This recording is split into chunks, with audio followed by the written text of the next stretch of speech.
कस्बा जीलान के कुर्बो जवार में। फिर बगदाद आप तालीम हासिल करने चले गए। यहाँ पहुँच के एक अहम बात बता रहा हूँ, गौसे आजम जब पैदाइशी वली थे, गौसे आजम जब मादरजाद वली थे, तो गौसे आजम को क्या जरूरत थी मदरसा जाने की? गौसे आजम को क्या जरूरत थी तालीम हासिल करने की? अरे गौसे आजम सिर्फ वली ही नहीं है, वलीगर है। तब तक कोई वली बनता ही नहीं है जब तक गौसे आजम के दस्तखत नहीं हो जाते हैं। गौसे आजम की वो शान है, तो सोचो उन्हें मदरसा जाने की क्या जरूरत थी? ये एक पैगाम है, ये गौसे आजम की तालीम हमें एक दर्स दे रही है। गौसे आजम कहाँ पढ़ने गए हैं? उलमा के पास गए हैं, आलिमों के पास गए हैं। गौसे आजम आलिमों के पास तालीम हासिल करने गए और गौसे आजम की बारगाह में उलमाए किराम आए हैं विलायत हासिल करने के लिए। ये एक पैगाम दिया जा रहा है उन जाहिल पीरों को जो कहते हैं मौलवियों का रास्ता अलग है और पीरों का रास्ता अलग है। ये गौसे आजम एक पैगाम दे रहे हैं उन जाहिल पीरों को जो कहते हैं ये मौलवियों का तो काम है बोलना। वह मस्जिद के बराबर में 8 दिन ठहरा रहेगा ये जाहिल पीर और एक वक्त की नमाज पढ़ने मस्जिद में नहीं जाएगा। पूछा जाए भाई तुम्हारी दाढ़ी इस लायक नहीं है जो सुन्नत के मुताबिक हो, कहता है अरे जाओ मौलवियों का रास्ता अलग है और हमारा रास्ता अलग है। उनसे कहा जाए नमाज क्यों नहीं पढ़ी? कहते हैं कि अरे नमाज क्या है, बस आंखें बंद करो, सीने की तरफ अपनी नजर करो और मुर्शिद की तरफ ध्यान लगा लो, यही सबसे बड़ी इबादत है। माज़अल्लाह, ये ऐसे कौल मैंने खुद अपने कानों से सुने हैं। जब पूरब इलाके के अंदर कभी जाना होता है प्रोग्राम में, ऐसा ऐसा जाहिल पीर कि उसके पास में बैठ जाओ तो बदबू से पूरे कमरे के अंदर नाक नहीं दी जाती है, बाहर निकलने को आपका जी चाहेगा। और एक औरत इधर पैर दबा रही है, दूसरी औरत इधर पैर दबा रही है। ये पीर है, आप जरा सोचो तो सही, जो शरीयत पे नहीं चलता, जो नबी की हदीस पे अमल नहीं करता, जो कुरान के फरमान पे अमल नहीं करता। आज लोग उसके हाथ चूम रहे हैं, आज लोग उसके पैर चूम रहे हैं, जिसकी दाढ़ी नहीं उसके लोग हाथ चूम रहे हैं। हालांकि ये कायदा बयान किया जाता है तौहीनुल फासिक वाजिबुन, फासिक की तौहीन वाजिब है, व ताज़ीमुहु हरामुन, और उसकी ताज़ीम करना हराम है। चेहरे पे सुन्नत रसूल नहीं, ये सुन्नत मुतवातिरा है। मदीने वाले मुस्तफ़ा की सबसे महबूब सुन्नत है दाढ़ी, वो चेहरे पे सजी हुई नहीं, लोग उसके हाथ चूम रहे हैं, लोग उसके पैर चूम रहे हैं। बताओ ये कैसे पीर हो सकता है जो नबी की सुन्नत पे अमल ना करे? ये कैसा पीर है जो नबी के फरमान पे अमल ना करे? मुझे तो उन सादाते किराम के बारे में जब मैं देखता हूँ तो मेरे कानों में से एक अलग किस्म की आवाज आती है कि मैं सोच में पड़ जाता हूँ। अल्लाह तबारक व तआला ने इनको इतना बड़ा मकाम दिया कि ये नबी के खानदान के हैं, सादाते किराम हैं। उनको तो चाहिए था कि नाना मुस्तफ़ा की महबूब सुन्नत को अपने चेहरे पे सजा लेते। ये तो खानदान का मामला है, खानदान को खानदान से बहुत मोहब्बत होती है, वह मकाबिल दूसरे के।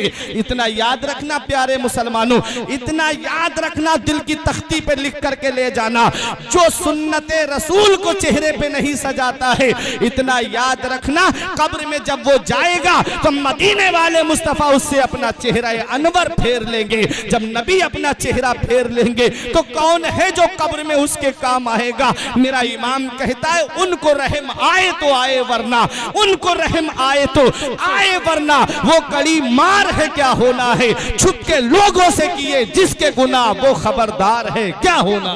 सुभान अल्लाह, सुभान अल्लाह। गौसे आजम पैदाइशी वली है, फिर भी मदरसा पढ़ने गए, आलिम के पास गए ताकि कोई ये ना समझ ले कि आलिम का रास्ता अलग है और पीर का रास्ता अलग है। और गौसे आजम की बारगाह में आलिम आए फैज हासिल करने के लिए, ताकि दुनिया ये देख ले कि ये गौसे आजम है। इनकी बारगाह में उलमाए किराम भी आ रहे हैं फैज लेने के लिए। आज हम अपने बच्चों को मदरसा नहीं भेजते, गौसे आजम तालीम हासिल करने जा रहे हैं, तमाम वलियों के सरदार हैं। जब गौसे आजम इल्म हासिल कर रहे हैं तो हमको चाहिए कि हम भी अपनी औलाद को दीनी तालीम हासिल कराएं। बेशक, लेकिन आज मदरसों की तरफ हमारा रुख नहीं है। मदरसों से हमने अपने बच्चों को हटा दिया। ये अंग्रेजों की बहुत बड़ी साजिश थी। जब वो हिंदुस्तान पे कब्जा किया उन्होंने तो देखा मुसलमान दब नहीं रहे, कैसे इन्हें दबाया जाए, कैसे इन पे कब्जा किया जाए। तो उन्होंने सबसे पहले जो गेम खेला था वो ये खेला था कि गवर्नमेंटी स्कूल खुलवाए, उसमें वजीफे लगवाए, और फिर उसमें जो है मुसलमानों के बच्चों को लालच दिया गया कि आओ और वजीफे दिए जाएंगे। बच्चे मुसलमानों के स्कूल की तरफ चले गए, मदरसे का रुख मोड़ दिया उन्होंने। यही वजह है कि न नबी की सीरत को पढ़ा, न सहाबा की सीरत को पढ़ा, न वलियों की हिस्ट्री को जाना। दिल से नबी की मोहब्बत कम होती चली गई। आज सिर्फ जुबान से दावा करते हैं कि मुस्तफ़ा के नाम पे हम सर कुर्बान कर देंगे, मौका आ जाए तो एक नज़र नहीं आएगा। जो नबी के नाम पे 1-1.5 घंटा यहाँ नहीं बैठ सकता, वो क्या नबी के नाम पे गर्दन कटाएगा। सोचने वाली बात है। सिर्फ जुबानी मोहब्बत है हमारी, दिल से मोहब्बत नहीं है। अगर दिल से मोहब्बत होती तो नमाज एक कज़ा नहीं होती। अगर दिल से मोहब्बत होती तो सुन्नत रसूल हमारे चेहरे पे होती। अगर दिल से नबी से मोहब्बत होती तो हमारा लिबास इस्लामी होता। ये सिर्फ जुबानी मोहब्बत है। हमने मदरसों से अपने बच्चों को दूर कर दिया। यही वजह है कि आज हमारे दिलों से मोहब्बत रसूल कम होती चली गई। अब उलमा बताते हैं तो कुछ लोग हैं जो उसको मानते हैं, कुछ हैं जो कहते हैं अरे इनका तो काम है यही बोलना। आज अमीरों के बच्चे मदरसे में नहीं मिलेंगे, गरीबों के बच्चे मदरसे में मिलेंगे। जिसकी नाक नहीं संभलती, जिसका लिबास बोसीदा, उसे मदरसे के अंदर भेज दिया या मस्जिद में इमाम साहब के पास भेज दिया, जा बेटा मदरसे पढ़ने के लिए जा। और जो बच्चा खूबसूरत है, समझदार है, होशियार है, उसकी पीठ पे बस्ता लादा और उसे स्कूल की तरफ भेज दिया।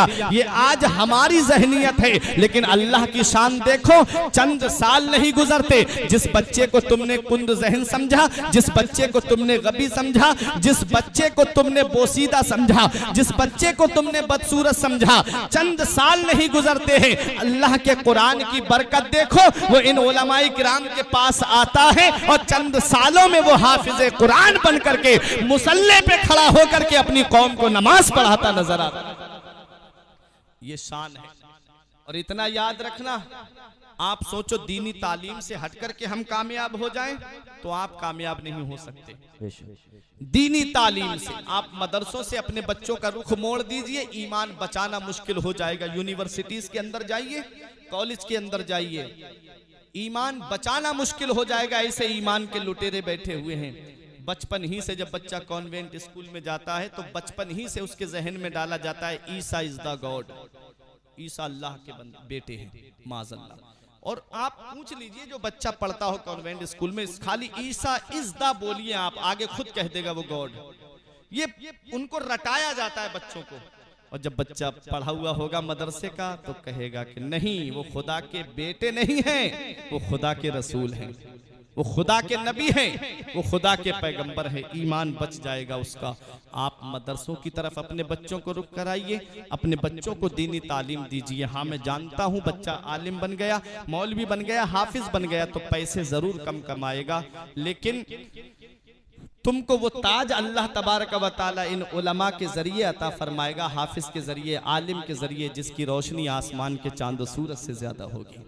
नबी फरमाते मन करा अल कुरान व अमिला बिमा फी यलबिसु वालिदाहु ताजन यौमल क़ियामती दौहु अहसनो का दौइ शम्स। मेरे नबी फरमाते जो कुरान पढ़े और उस पर अमल करे, अल्लाह ताला क़यामत में उसके माँ बाप को ऐसा ताज अता फरमाएगा जिसकी रोशनी आसमान के चांदो सूरज से भी ज्यादा होगी। तो बच्चों को दीनी तालीम दो।